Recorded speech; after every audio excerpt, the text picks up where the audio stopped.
ಎದ್ದೆ, ರೆಡಿ ಆದೆ, ಊಟ ಮಾಡಿ ಬ್ಯಾಗ್ ಹಾಕ್ಕೊಂಡು ಬಸ್ ಸ್ಟಾಪ್ ಕಡೆ ನಡ್ಕೊಂಡು ಹೋಗೋಣ.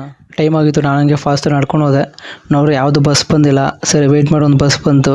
ನನ್ನ ಫ್ರೆಂಡ್ ನನಗಿಂತ ಮುಂಚೆ ಬಂದು ಕ್ಯಾಬಲ್ಲಿ ಕೂತ್ಕೊಂಡಿದ್ದ. ಸರಿ ಇಲ್ಲೇ ಬಿಟ್ಟು ಅನ್ಕೊಂಡು ಜಾಯ್ನ್ ಆಗಿ ಕೂತ್ಕೊಂಡೆ. ನೋಡ್ರಿ ಹುಷಾರಾಗಿ ಸೀಲ್ ಬೆಲ್ಟ್ ಬೇರೆ ಹಾಕೊಂಡ್ಬಿಟ್ಟಿದ್ದಾನೆ. ಯಾಕೆ ಸುಮ್ಗೆ ಅಂದ್ಬಿಟ್ಟು ನನಗೆ ಬೆರಳು ಮೇಲೆ ಮಾಡ್ದ. ಸರಿ ನಾನು ಹಂಗೆ ಹುಷಾರಾಗಿ ಸೀಲ್ ಬೆಲ್ಟ್ ಹಾಕ್ಕೊಂಡು ನೋಡ್ರಿ ಕಂಪ್ನಿ ಬಂತು. ಕಂಪ್ನಿ ಒಳಗಡೆ ಹೋಗಿ ಹಂಗೆ ಹಿಂಗೂ ನಡ್ಕೊಂಡು ಹೋದೆ. ಎಷ್ಟು ಬೇಗ ಬೆಳಗ್ಗೆ ಶಿಫ್ಟ್ ಮುಗಿಸ್ಕೊಂಡು ಹೋದರೆ ಈವ್ನಿಂಗ್ ಆಗ್ಬಿಡುತ್ತೆ. ಮತ್ತೆ ಲಾಗಿನ್ ಆಗಬೇಕು. ಸರಿ ಪಂಚ್ ಮಾಡಂದ್ರೆ ರೈಟ ಲೆಫ್ಟ್ ಪಂಚ್ ಮಾಡಿ ಒಳಗೆ ಹೋದೆ.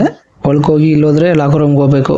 ಸರಿ ಲಾಕರ್ ರೂಮ್ಗೆ ಹೋಗಿ ಕ್ಯಾಂಟೀನ್ಗೆ ಹೋಗೋಣ ಅಂತ ಮಾತಾಡ್ಕೊಂಡು ಕ್ಯಾಂಟೀನ್ ರೂಮ್ಗೆ ಹಂಗೆ ನಡ್ಕೊಂಡು ಹೋದ್ರಿ. ಇಲ್ಲಾದರೂ ಡೆಕೋರೇಷನ್ ಬೇರೆ ಮಾಡಿದರು. ಸರಿ ಇಲ್ಲಿ ಅಂದ್ಬಿಟ್ಟು ಹಂಗೆ ನನ್ನ ಫ್ರೆಂಡ್ ಬಂದ ಫ್ರೆಶ್ ಅಪ್ ಆಗಿ. ಅವನು ವೀಡಿಯೋ ಜಾಯಿನ್ ಮಾಡಿಕೊಂಡು ಹಂಗೆ ಮಾತಾಡ್ಕೊಂಡು ಕೂತ್ಕೊಂಡಿದ್ರಿ. ನೆಕ್ಸ್ಟ್ ಕೆಲಸ ಮುಗಿಸ್ಕೊಂಡು ಟೀ ಬ್ರೇಕ್ ಬಂತು. ಟೀ ಬ್ರೇಕ್ ಮುಗಿಸ್ಕೊಂಡು ನೆಕ್ಸ್ಟ್ ವೀಡಿಯೋ ಮಾಡ್ತಾ ಹೋದೆ. ಅದಕ್ಕೆ ಸಿಗೋಣ ನೆಕ್ಸ್ಟ್ ಬ್ಲಾಗಲ್ಲಿ.